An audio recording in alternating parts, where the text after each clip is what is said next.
Now it's time for a case study and somebody who I think left a legacy that changed the world. This guy, I would say, was the #1 in terms of online, in terms of gadgets, and in terms of being cool. We're talking about Steve Jobs, formerly the director and owner and CEO of Apple, but also Pixar and a number of other businesses that he brought to the world. He also changed the way that people think about cool with a number of different business ideas, ways that you could produce something, get it out into the world, and then, without it being perfect, just gauge a response of your tribe or your fans, and they will tell you what they like and they don't like. So then you bring out another version of the same item, slightly improved, and sell it to them all again. Apple have proven that business model works time and time again. With the iPad, with the iPod, the iPhone, and of course, the Apple Mac. An amazing business idea, but let's take a look at the guy behind the company, or several companies. Here's a profile of Steve Jobs. Lesson number 1, follow your gut. Jobs was a college dropout, but he was driven and curious enough to drop in on classes that tickled his fancy. He never let focus groups decide his business, opened the first Apple stores amid predictions of doom from experts, and celebrated the crazy ones in this iconic ad campaign. While some may see them as the crazy ones, we see genius. Because the people who are crazy enough to think they can change the world are the ones who do. But to change your world, he said, you must never fear failure.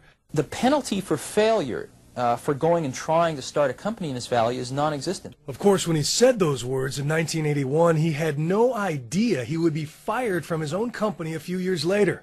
The shame was painful, but only for a while. The heaviness of being successful was replaced by the lightness of being a beginner again. It freed me to enter one of the most creative periods of my life. Lesson 3, embrace competition. It only makes you better. Hello, I'm a Mac. And I'm a PC. Just think of how much we've all gained after his clashes with Bill Gates pushed both Apple and Microsoft to new levels.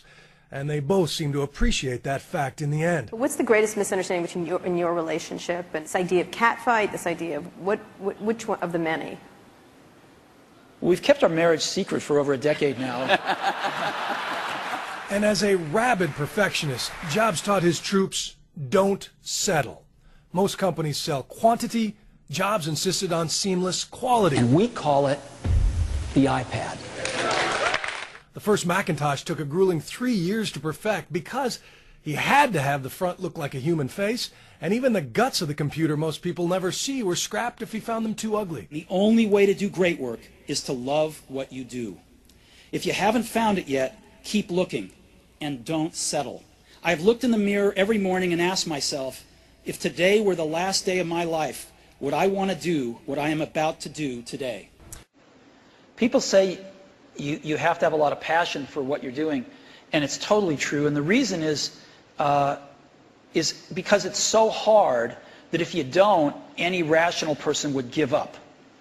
It's really hard, and you have to do it over a sustained period of time. So if you don't love it, if you're not having fun doing it and you don't really love it, you're going to give up.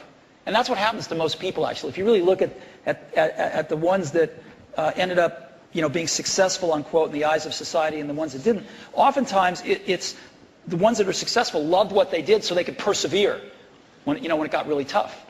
And the ones that didn't love it quit because they're sane, right? Who would want to put up with this stuff if you don't love it? So it's a lot of hard work, and it's a lot of worrying constantly.